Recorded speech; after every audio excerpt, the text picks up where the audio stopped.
Hey Waffle Gang, I do hope you're well. My name is Mark and today we're checking out some more relationship stories, and if you do love a Reddit story, why not consider hitting that like, subscribe, maybe that notification bell too.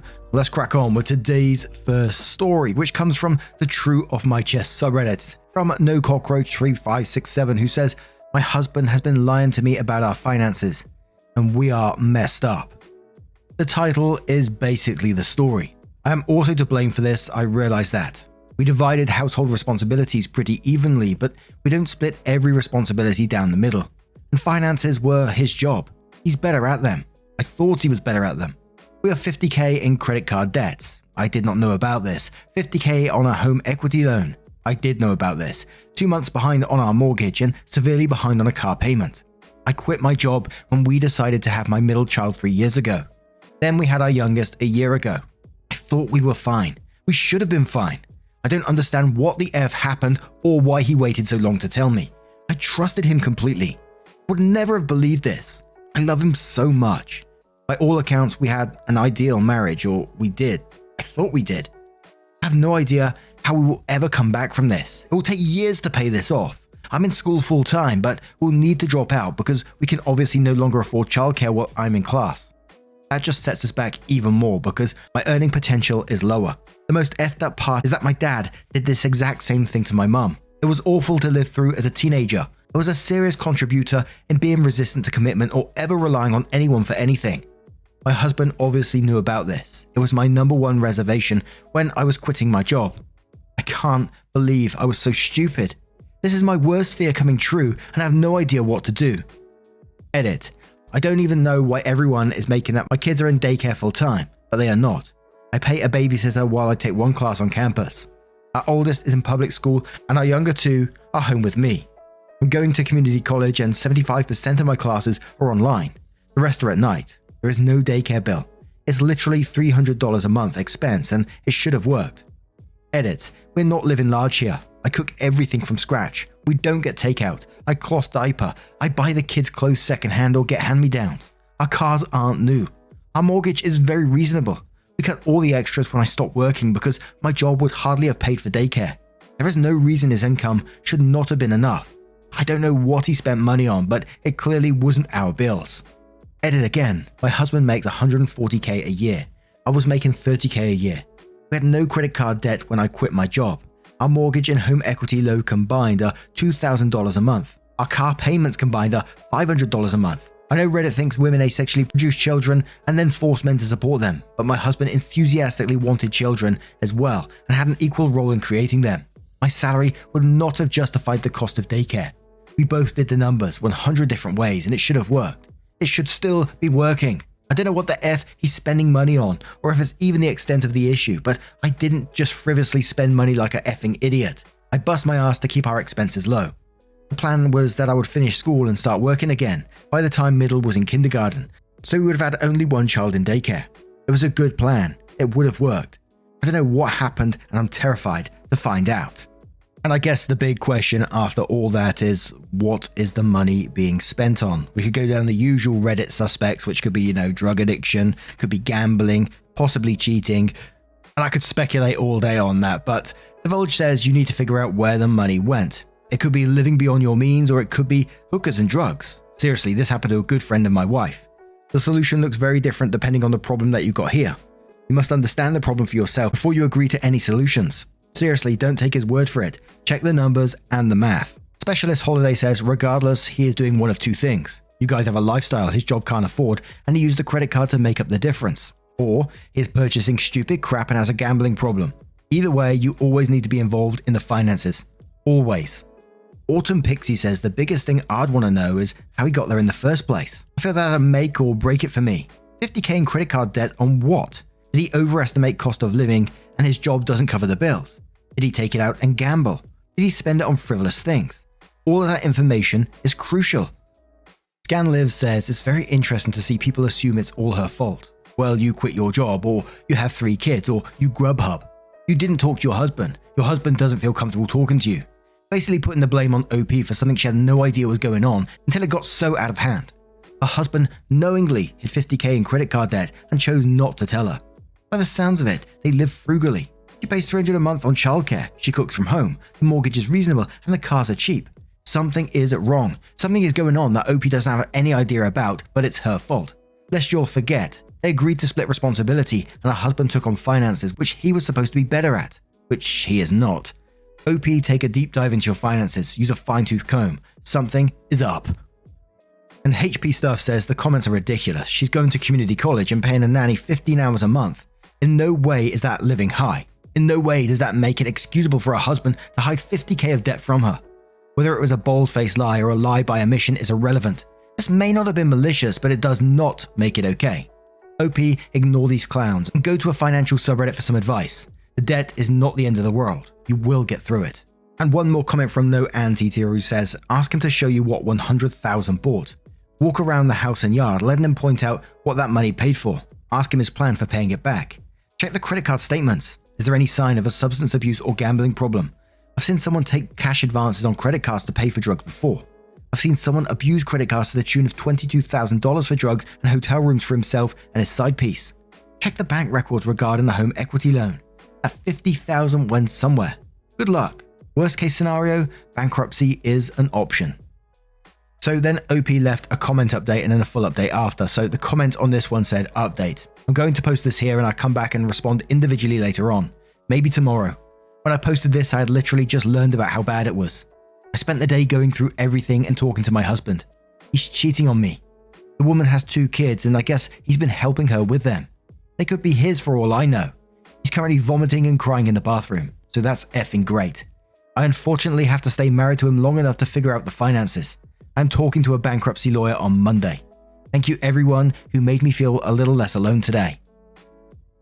So then OP comes in with a full update which says, 47 days ago, I posted out about finding out my husband has been lying about our finances and that we are financially effed. That was just the tip of the iceberg as it turns out. After I spoke to him trying to figure out how this was possible, he admitted to having a second family. He's been cheating on me and has 2 kids with this lady. The best part, she's his second cousin and they've been in love since high school. What even is my life? The debt is worse than I initially thought. It's $100,000 in credit card debt, and that could be more. Who knows at this point? I guess his cousin had a good job but lost it over COVID, and that's when he started trying to pay bills for both households. I've hired a divorce lawyer who is going through everything so I can figure out a path forward. He's staying with his mistress cousin and his children. Are they also his cousins? And I guess finally living his dream. We've agreed it's best that our children don't stay there right now. All of the kids are having trouble adjusting, but the oldest is 8, so he has some understanding of what's going on. It's just gutting me. Luckily, we had a crap load of equity in our house as we bought it cheap and did a lot of labor of fixing it up ourselves. It's going to hurt me to no end to sell this house, but it should be enough to let us pay off most of what we need to pay off and go our separate ways. I started bartending again, which isn't exactly glamorous. It should get me and the kids through the next 2 years while I finish school. My ex-husband has so far said he would prefer the kids to live with me and he will pay me child support. I guess we'll see how that goes. My lawyer is also going to handle a custody agreement.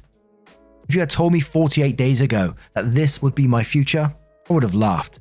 Some mornings I still wake up feeling like it's not real. I'm assuming at some point I will get very sad about this, but right now it's so ridiculous that I can't feel anything but a sick sort of humor. From the outside and even from the inside, we look like a boring, happy couple. You never know what's really happening behind closed doors, I guess. A lot of things finally make a lot of sense now. I thought he traveled for work 1 weekend a month. I've always thought it was weird, but it's always been that way, as long as I've known him. He doesn't travel for work. He spends that weekend with her. He gets a very generous amount of personal days and vacation, which he was always extremely reluctant to use. Except he wasn't reluctant to use them. He just used them all to spend time with her and their children. The work phone and work computer? Nope. Personal devices that he used to hide what was going on. I've started to feel bad for her in a way because she must have lived such an incomplete life all these years, and her children, I can't imagine. Anyway, I just wanted to post an update. So many of you were so wonderful that day I posted, which was one of the worst days of my life. One day, maybe I'll write a book after I've sorted out all the insane details. I'll update again if the plot thickens before then. Lol. And there was one more comment from OP who responded to Carey who says, what the F? Where is the rest of the family in all this? Also, have you spoken to your divorce lawyer yet? I have to wonder if there's some sort of case for fraud against him somewhere. Also, depending on what state you're in, you could sue the cousin for alienation of affection. OP said, my lawyer said there is a lot to unravel, but that I will likely not be responsible for at least some of the debt. My husband's mother died when he was 14 and his father is an alcoholic, so we didn't see much of him. He has one sister who lives across the country and I've only met a handful of times. He was close with his dad's brother, who is much older than his dad. The cousin he is involved with is that man's daughter's daughter. I think that's second cousin, yeah? Overall, their family isn't very close, except for the two of them, I guess. And although I was expecting something to happen, of course, as I said at the start, cheating, gambling, or drugs, I wasn't expecting the cousin to come into it as well. Holy moly, OP, what an absolute time you are going through right now. And the rest of the comments on that update were pretty much, legal advice about getting another lawyer and talking to them, because they were saying that OP shouldn't be responsible for all those debts that he was sort of accumulating himself with his other family.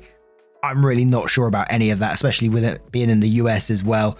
But what do you guys make of this situation? Let me know your thoughts down in the comments below. Let's move on to another story. And this next story comes from Late at Dinner, who says, am I the a-hole for telling my cousin she can't run off to do her own thing when she was late to dinner on my bachelorette trip?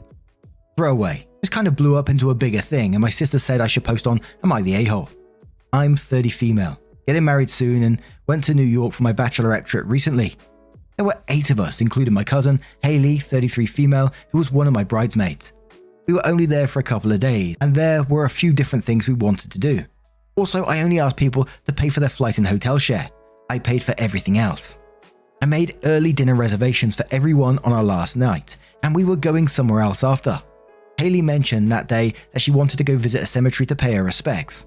Edit, it was to visit her late husband. I said okay, but to be back in time to go to dinner. I made the reservations for 5 and it was already 4:30, but Haley wasn't back at the hotel. A couple of us called, but she didn't pick up, and she sent a text saying she was running late and she would meet us at the restaurant. She ended up coming close to 6. I talked to her later about being so late and managing her time better. Haley made an excuse, but I replied that this was supposed to be a girl's trip, not so she can run off and do her own thing without thinking of anyone else. She got pretty upset and we flew back the next day, but she kept quiet. My sister said she saw her crying. I did text her later, but she left it on scene.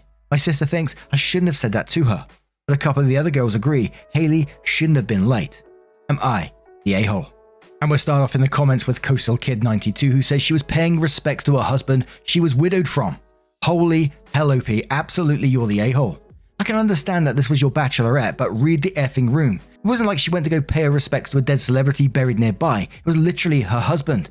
Show a bit of compassion and grow the hell up. Diligent Activity says her own thing was visiting a cemetery to pay her respects, as in to someone she knew and cared enough about to visit their grave. You had to make it about you, having everything go your way. What the F is wrong with you? You're the a-hole. Edited to add, I question if you're mature enough to get married since you have thought that one more dinner with you was more important than visiting her husband's grave. You are incredibly selfish to lecture someone who was visiting their deceased spouse because they were late. You had an entire trip focused on you, and you couldn't have the grace to respect what she might be feeling and going through. You're the a-hole even more now. Helen says you're the a-hole. She paid for a flight and hotel. She has the right to do what she wants. I'd be more with you if she blew off most of the activities, but she was late to one dinner to visit a grave, presumably of someone she cares about. You should have let that go. Edit, just saw your info that she was visiting her husband's grave. Come back to emphasize my original post. You're the biggest a-hole. I would never talk to you again if you did this to me. And one more comment from Overthinker, who says you're the a-hole. She paid for her own flight and part of the hotel. She can go wherever she wants, whenever she wants. Just read why she was late. OP, you are awful. While you're busy celebrating a future marriage, she's mourning one. She was visiting her late husband, and you were mad about it. So selfish. You should have told her to spend as much time as she wanted there. Reddit reminds me every day just how selfish and self-centered some people can be.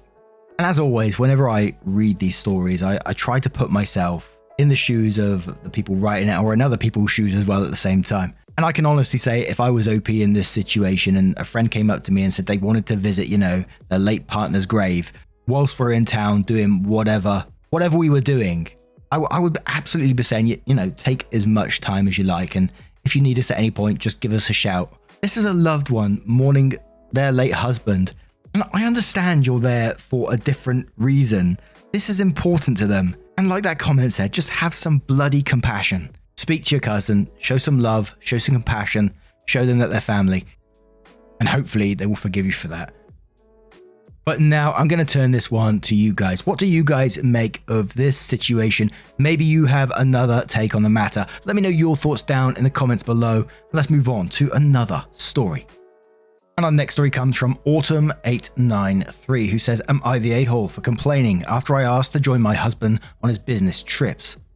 My husband and I hadn't been spending much time together, even though we've only been married for 4 months, so I asked him if I could join him on his business trip. It took some convincing because he thought I would be bored the whole time, but he eventually agreed. He was supposed to be in Berlin for a week, but it somehow turned into him going to 5 different countries in 9 days. It was awful, and I was severely jet lagged the entire time, so I felt like crap. I don't know how he and everybody else was coping with the travel, but I told him I wanted to go home because I couldn't keep up with his schedule. After a lot of arguing, he did eventually slow the pace down, and we went home earlier than he would have liked, even though I told him I could go home by myself. During the argument, he said I shouldn't complain because I invited myself along, and he was trying to get all of his work out of the way for me. He has to go on another trip in a few days, and he told me I couldn't go because of what happened last time, even though I wasn't planning to ask. Was I the a-hole?" Now this post sounds like it was written by one of my friend's wives a while back when I used to work for that market research company. And my particular friend used to travel all over the place. So he used to manage the tests. He would go to a location, people would turn up, they'd try like a food product or something, fill out a questionnaire or do an eye tracking test or something along those lines, and he would oversee it basically. And he would fix any problem that may come up. Like in some countries he would go to where electricity would get knocked out all the time, so he would have to source a generator and do all this kind of thing. And he's got some wild stories, let me tell you. But his schedule was absolutely brutal. I don't know how he actually did it. I mean, he was going from like China then to Africa and then New Zealand, and he was constantly all over the place with very little break in between. But I got to tell you, he absolutely loved it. And yeah, absolutely, he got to travel the world and see stuff. But I think you still, for the amount of days and traveling he did, you've got to have a certain mindset for that kind of travel, I think. I don't think I could handle that myself. But yeah, I got off on one briefly there. His wife did the exact same thing, wanted to go on one of his work trips where he was traveling from A to B to C to D, and she hated it. She wanted home by B. But DKM says, "Oh my god, you can't honestly believe you're in the right in any way. 1. You invite yourself on his business trip. 2. Complain the whole time. 3. Husband tries to accommodate. 4. You still complain. You're the a-hole, you're the a-hole, you're the a-hole." Mystic Hayes says, "You're the a-hole. Dude is trying to work. He told you that you wouldn't enjoy yourself, but you just couldn't leave well enough alone and cost him, and therefore yourself, time and money." Chippo the Woof says, "You're the a-hole. It is a business trip. I understand you want to spend time with your new husband, but business trips are for work, not leisure. You probably made this all the more stressful for him, dealing with work, trying to finish everything up, and on top of it, you were complaining and wanted to go home. I wouldn't want you to go on my next business trip after seeing what happened the last time, fearful of that repeating itself."